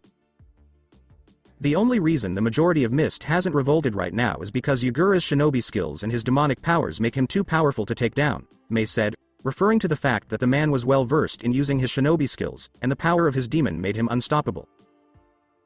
He heard Naruto growl at Zabuza's words and shot the man a small glare because he didn't want to be seen as just a tool. Really? Well, that is about to change since this boy here is the vessel of the Kyuubi, and had offered to help us dethrone the damn tyrant, Zabuza said. For the most part, Naruto had followed the two Sith Lords' instructions to keep his anger in check when using the Force, but there were times when it would break loose, causing significant damage to the surrounding area.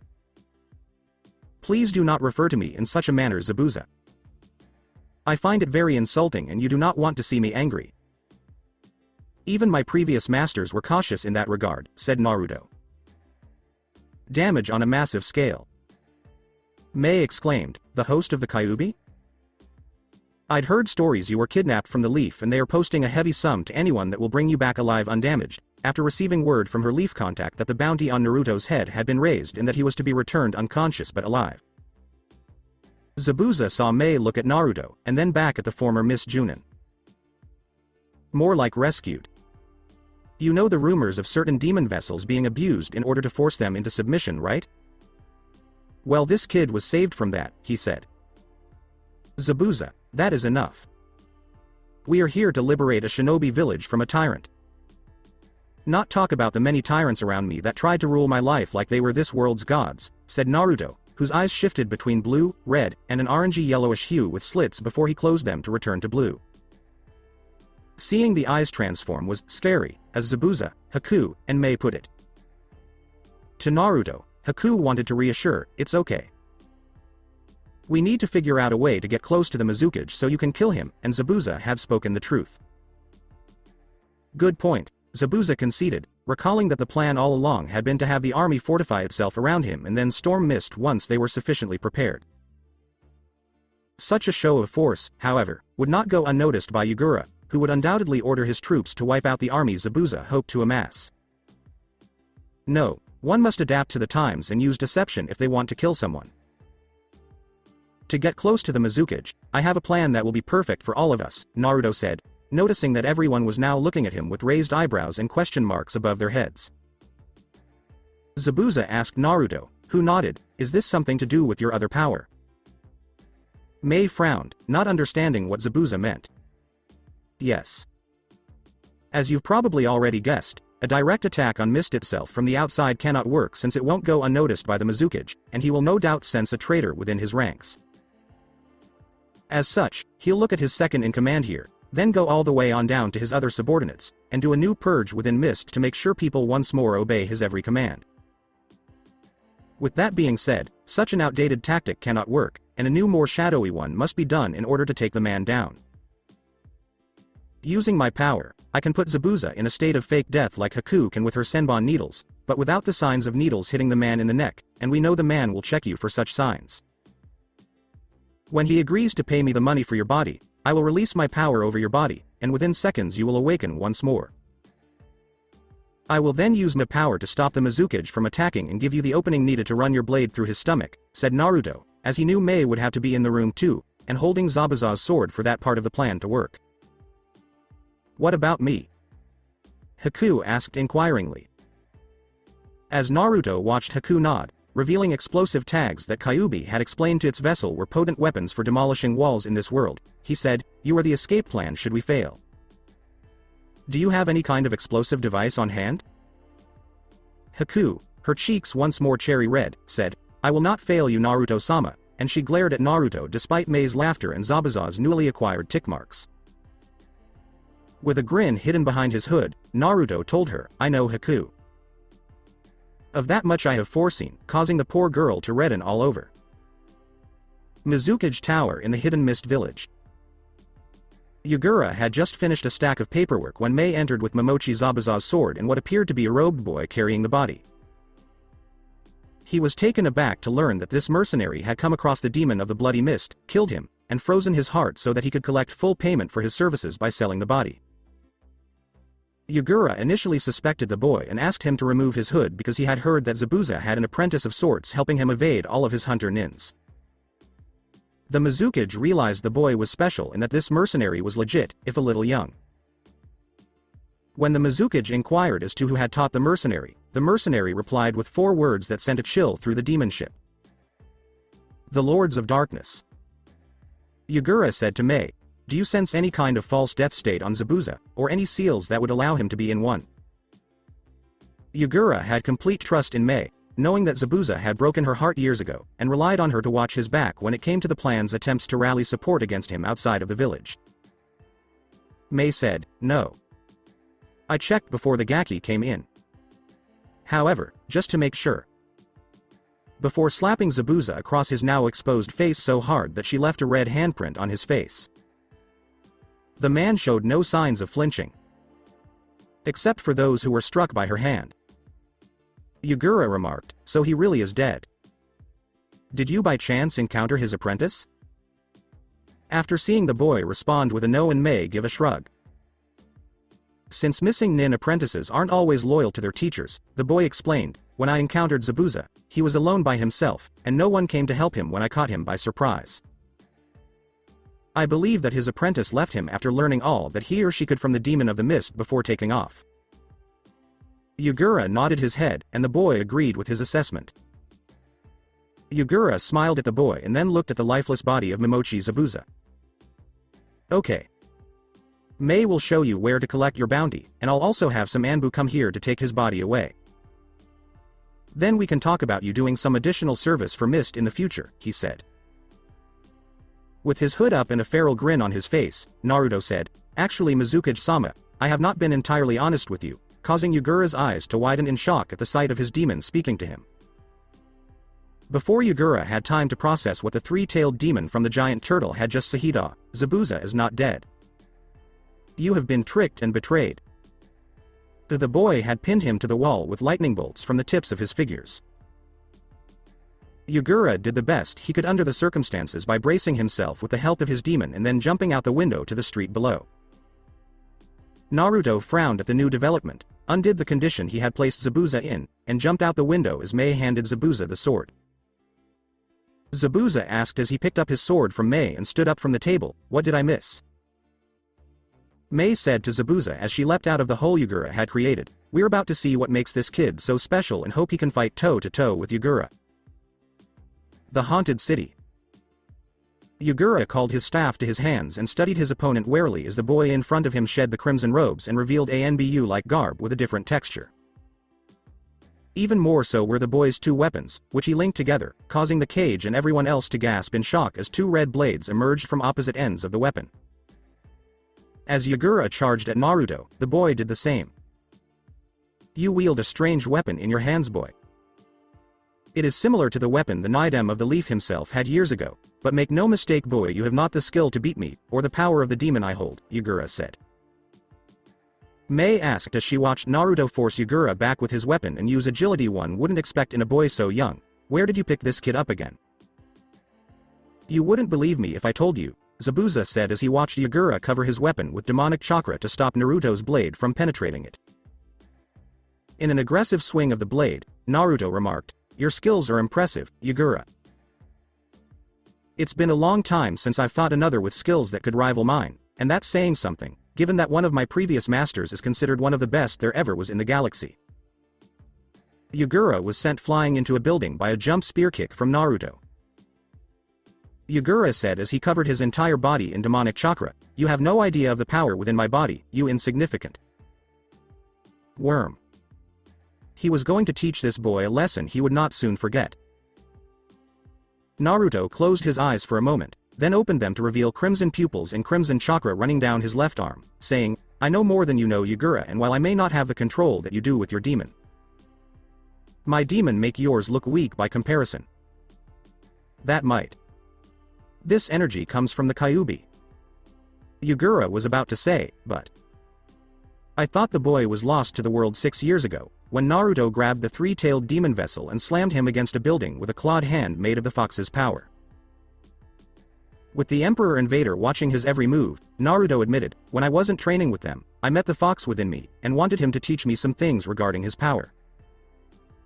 Nothing too serious since I did not want my masters to rethink their decision in sparing me and then have me destroyed for being too strong to control. But it was just enough to get things done that needed to be done." Speaking to Naruto, Yagura said, "You're strong, Gaki, but even the limited amount of control you wield can't stop me, and I'm not about to lose to some weak demon vessel." Before charging at him with all the demonic power he could muster, Naruto said, "Weak? Yagura, it is not I, who is the weak one here, and you will soon realize that fact when I strike you down," and then he shot out his left arm, sending one hand at Yagura. However, in a twist of events, the blonde manipulated the demonic energy like he did the Force, and made multiple hands surround the much bigger one. Yagura swung his staff at the hands that reached for him in an attempt to escape, but there were too many of them, and they soon overwhelmed his demonic energy and wrapped themselves around him. The man wanted to yell out in agony, but one of the hands was on his face, squeezing it so hard it looked like it might burst. In the following seconds, not only did the rest of Yagura's body disintegrate, but the demon he had imprisoned within himself vanished as well. Zabuza felt cheated out of killing Yagura, but the man was dead, so that was all that mattered. "Damn kid, you sure know how to kill someone in a wicked manner," he said. "I had good teachers," Naruto said as he let the body fall and watched Mei make a series of hand gestures before spewing lava from her mouth to reduce the man's remains to ash. Zabuza thought, "Yeah, and that's what scares the crap out of me," because he knew this kid had incredible power, and the Kyuubi meant that any training he received as a shinobi here could one day make him a cage. Mei asked the boy, "How did you shoot lightning from your hands like that? It's not like any jutsu I've ever seen." The boy smiled at her, deactivated his blades, and clipped them to his hip.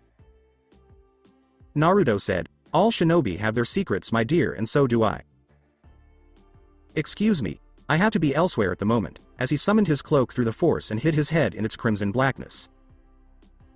Mei pouted, "Why is it the mysteriously cute ones always steal my heart?" Haku's glare was now intense.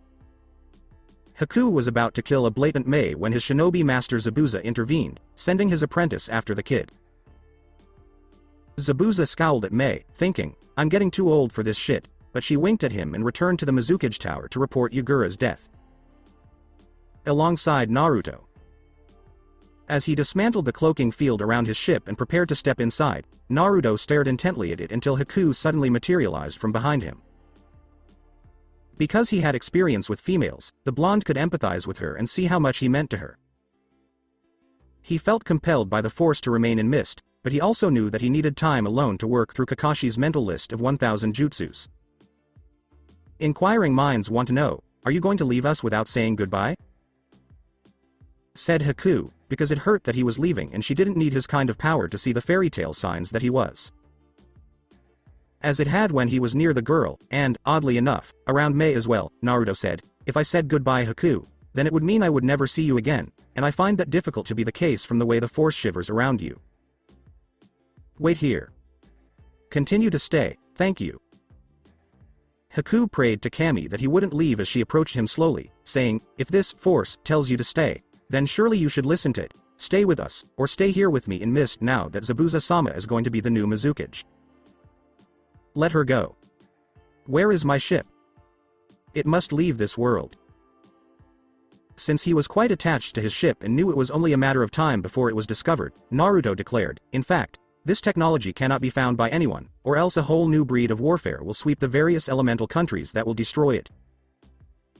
In addition, it saved a lot of time overall by speeding up travel. Crush it. Haku saw him look at the ship with a pained expression on his face, and she shared his awe at the sight of such cutting-edge technology in such an elegantly streamlined package. It was truly a work of art that merits our highest regard. Not annihilated. It's true what you say, Haku. Destroying it is necessary. A thing of such enormous proportions simply does not exist. Surely Zabuza will be angry if I do this, but he'll understand in the end, and if not, well, I trust you can persuade him using those lovely eyes of yours, Naruto said, smiling at Haku, who was once again flushed to the fullest extent of her natural color and had tears in her eyes. I clarify things for him so he gets it. But how are you going to sink my ship? Haku remarked, I don't think a dozen exploding tags could take this thing down. It's too big. This is a trick I picked up from Darth Vader for handling items of this size. Let's just say I learned this move by example, Naruto said as he slowly clenched his hand into a fist and raised his hand to lift his ship off the ground. Haku stared in shock and awe as the ship slowly crumpled under the force pressure Naruto was applying. When he used this ability, she felt a shadow fall over him, but she also sensed that he was able to exert some measure of control over it, which she hadn't anticipated being the case. After the ship had been reduced to a sphere of metal leaking various fluids onto the ground, the blonde threw the massive orb into the ocean, using the force to determine the precise amount of energy required to ensure that it would sink to a depth beyond which it could be recovered. But this caused Naruto's use to become strained, and he collapsed to one knee, breathing more heavily than usual, with Haku beside him, her arms wrapped around his shoulder. Please accept my gratitude, Naruto-kun. Haku said, forgive me for being selfish, but now that Zabuza is in charge, I really want Naruto to stay in Mist, and deep down, the girl knows she wants him to stay here just for me. If only she could prevent Mei from reaching out to touch him now. Please don't feel bad about it, Haku. To some extent, you are correct. Naruto slowly got to his feet, saying, let's go back to Mist and see the inauguration of our new Mizukage, and Haku climbed up behind him, resting her head and arm on his shoulder. When asked, you do realize that because of who your family is, you can have multiple wives to rebuild it, right? Despite being absent from Earth for 6 years, Kyuubi was still an expert on clan laws and the CRA's role in every village of shinobi. There is no need to deal with that Kyuubi right now. I have a lot to absorb while I'm here, and I could really use your assistance. It's also possible that my lightsabers will become damaged and I'll have to resort to using a regular blade instead. Since it won't cut like a regular lightsaber, Naruto reasoned, he should probably ask for one and practice using it without hesitation. After all, he didn't want to end up without a lightsaber. We both know that being forewarned has helped you in the past, so while I understand that, that doesn't mean I can't tell you about things like that in advance. Besides, you know perfectly well that you belong to a clan on your father's side of the family, and need multiple wives in order to bring the clan back to its former glory, said Kyuubi, who knew much about the laws of the shinobi clan at the time. Again, I know this, but now is not the time for it, so I ask you to leave it alone for now, and not speak of it until it is time to speak of it, thought Naruto, who wasn't interested in doing any clan repopulating at the moment and wasn't even sure if he would rebuild his clan. My boy, you should not feel unqualified to learn the trade as an apprentice. You certainly deserve it, but unless Lord Vader were to die, breaking the rule of 2 would be impossible, and I rely on the support of my old friend throughout the Empire. In response to his inquiry as to whether or not he was qualified to become a Sith apprentice, the Emperor had told him as much. But now that the Emperor was dead, now that he was no longer the dead Sith Master's hand. Naruto could do whatever he wanted. Maybe one day Naruto would restore his father's clan, but in the meantime, the blonde was content to rest easy and hope for the best. The Tower of Kumo Raikage several weeks later. To say the Raikage was taken aback by the news that Mist was dispatching an emissary to Kumo in an effort to forge an alliance with the latter nation would be an understatement. To say the Raikage was skeptical would be like saying his brother was terrible at communicating in any way other than through rhyme. The man didn't want anything to do with Mist because an alliance would be bad for his village. There were rumors of a new, more stable Mizukage of the Mist, and bloodlines were no longer looked down upon, but if the news he had heard recently was accurate, things were looking up for the city. The Raikage, of course, didn't want to hear rumors unless they were confirmed, and it seemed like the only way to do so would be through this Mist emissary. One, who had just begun to make his way here, walked up to the door and opened it, despite the fact that he was still some 5 feet away from it and was dressed in a dark crimson robe with a hood that concealed his face. That's a clever gimmick. The Raikage pondered, chakra strings, maybe? As the emissary, who was revealed to be a boy, sat down in a chair and began to move with an elegance that could rival that of the Anbu. I appreciate you making time to see me so quickly, Raikage-sama. Am I not distracting you from the mountain of paperwork that keeps piling up? When Naruto saw the man looking up at the massive mountain, he knew the man was crying inside because he knew he would have to face that reality sooner or later. No. No. It's not a problem here. The Raikage said with a hearty laugh that echoed through the office, I would have gone crazy, and destroyed it with a lightning jutsu if you hadn't come here right now, and both the emissary and the stack of papers began to perspire. The young man jumped right into business, asking the well-muscled Raikage, I assume you were curious about Mist wanting an alliance with you? Yes. The Raikage saw that the boy was nodding and accepting the situation calmly, and so he said, you have to understand that an alliance with Mist holds no promise for Kumo right now. In response to the Raikage's hesitation, the boy said, I know that you are hesitant to do anything Raikage-sama, but like the other villages of the elemental countries, I'm sure you are aware that the Yondaime Mizukage has been replaced by a more competent one, and that we are showing signs of improvement. The Raikage admitted, true, I have gotten such reports, but that still doesn't increase my confidence enough to agree to this alliance with Mist, and need something more potent to say yes to it, because the Raikage, like all cages, respected power, and unless Mist could deliver, the answer would be no. I see. The Raikage's eyes nearly popped out of their sockets, and he jumped to his feet in shock as the figure said, then perhaps you should be made aware that the new Mizukage currently has the demon vessel of the Kyuubi as a member of his shinobi forces. You're trying to get me to call your bluff. Almost 6 years have passed since the boy disappeared. What was the new Mizukage's strategy for enlisting the young man? Said the Raikage, knowing full well that only his younger brother stood a chance against such a ship of such power. Recruit? What Raikage-sama is saying is not what you think it is. Removing his hood to reveal blonde hair and whisker marks on his cheeks, the figure said, I willingly joined him. You? The rumors about your survival are true. You're still around. Since the Raikage had no idea how much of the Kyuubi's power this boy mastered, and since he knew he could rival Killer Bee, the Leaf had gone absolutely batshit crazy after your kidnapping and had begun searching everywhere they could without breaking legal barriers. The rumors of my death were completely false. Even though he knew it to be false, both Haku and Zabuza knew the truth and Naruto insisted that they were never told where he was. I get it. What exactly are you proposing as far as this alliance is concerned, and how do we stand to gain from it? The Raikage agreed with the boy's decision to keep the matter secret. As you know, Mist is currently rebuilding after the Bloodline Civil War started by the previous Mizukage, and bloodlines are welcome within its borders. Despite his pride, the new Mizukage recognizes that aid is necessary for the Mist Village's recovery. Seeing the Raikage look at him with raised eyebrows and seem uncertain of such a statement, Naruto said, in a few years, Mist will one day be the frightening force it was ages ago, and we want Kumo to be among its allies that fight beside us. Instead of the enemy it has every intention of running over. You say some pretty brave things, my boy, and I respect your courage in responding to me in a way that would have gotten you killed with anyone else who cared about their own ego. The man saw the Raikage, who was grinning at the challenge, and said, but it takes a lot of big talk and blowing smoke to impress me. Naruto was standing there, and the Raikage had seen him. I know. This is why I suggest conducting a test.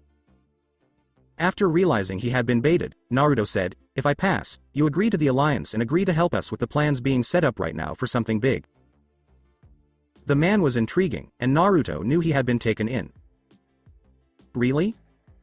I'm curious about the proposed test. The Raikage hoped it was a good omen and said so. It could mean sending some of your subordinates to their deaths at my hands. Do you not have any that have caused you such distress that you no longer care about them? Remarked Naruto upon observing the man's angry and then contemplative frown in his direction. In the last few days, a number of the teenage female shinobi in my organization have come forward to accuse a certain chunin in my ranks of trying to rape them. There's no hard evidence, but our clientele seems to be dwindling due to the persistent harassment, and those who leave tend to frequent the leaf.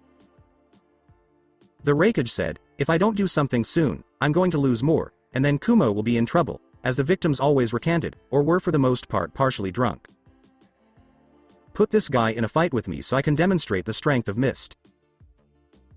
Naruto stood up and started to leave the room, but he stopped to glare at the wall by the door, and then he used the force to rip the Anbu from the wall and levitate him while choking to determine if he was guilty or not. Stop. And you're doing what? Said the Raikage before Naruto flicked his wrist, snapped the neck of the Kumo Anbu, and dropped the body on the floor. He's the Leaf's temporary spy. He used a henge to sneak into Kumo, stole an Anbu uniform, knocked out the day's assigned bodyguard, and took over for him, Naruto explained as he knelt before the Raikage, removed the Anbu mask, and revealed a man who was not today's assigned bodyguard. His shift was scheduled to end shortly after we met.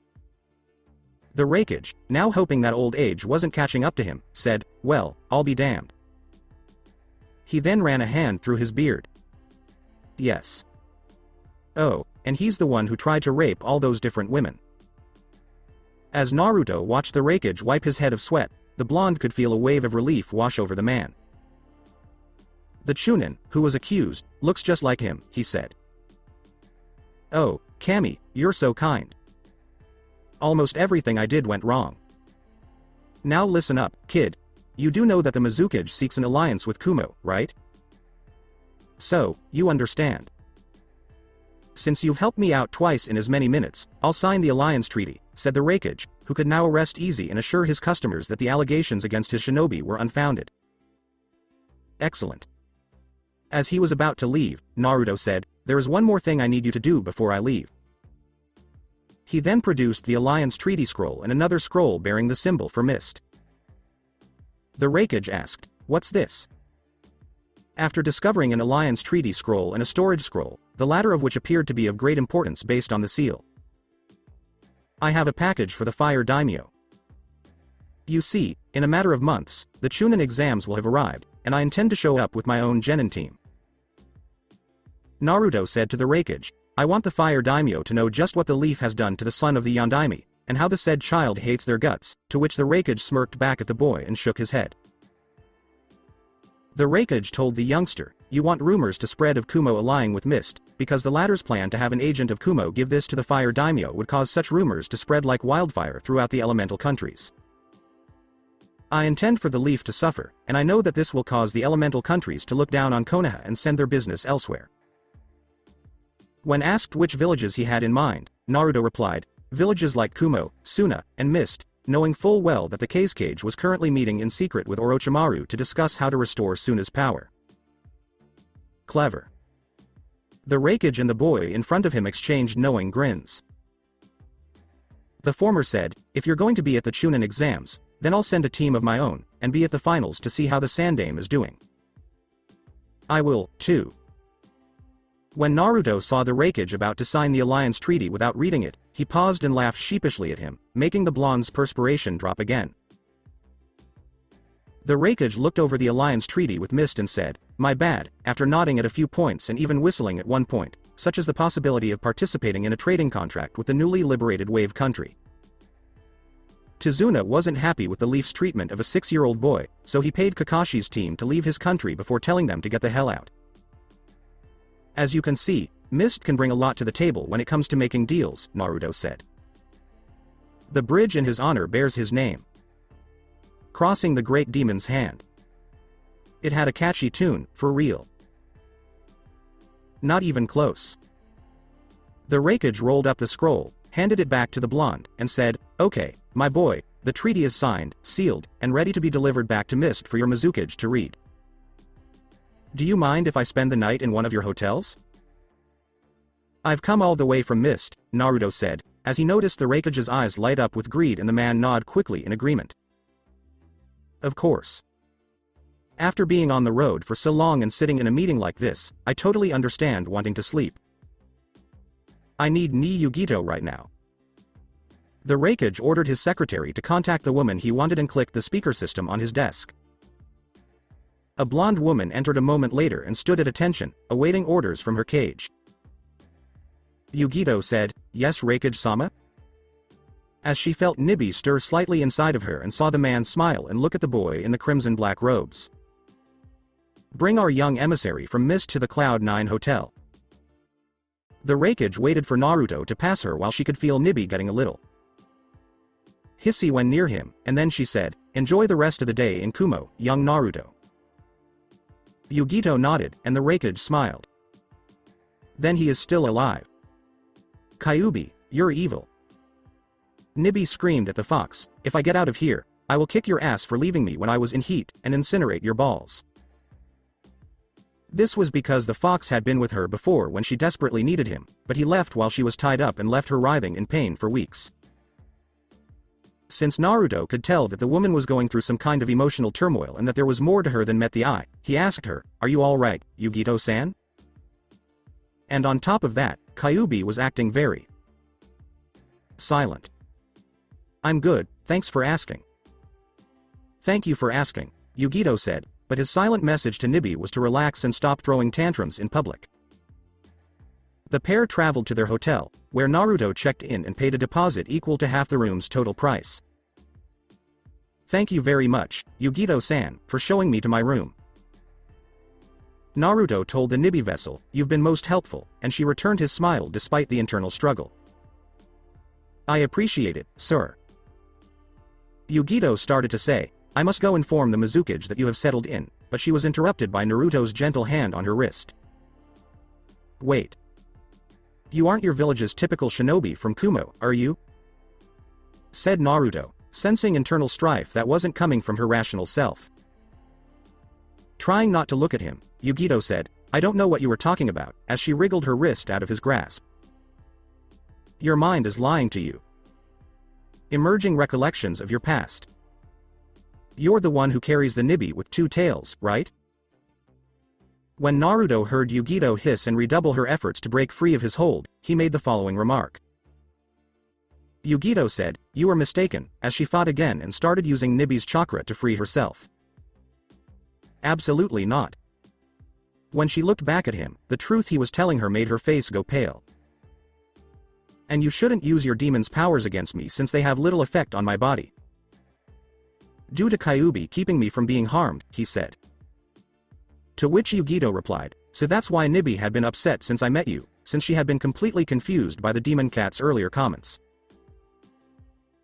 Grabbing the hand he once held by the wrist and kissing the back of her hand, Naruto said to Yugito, "I don't know anything behind the reason why your demon hates mine, Yugito-san, but I do know that you have nothing to fear from me, and that I hope to see you again in the distant future." Yugito's face flushed a bright cherry red. "Don't be fooled, young lady. Recognize and resist his attempts to woo you. He's as cunning as a fox.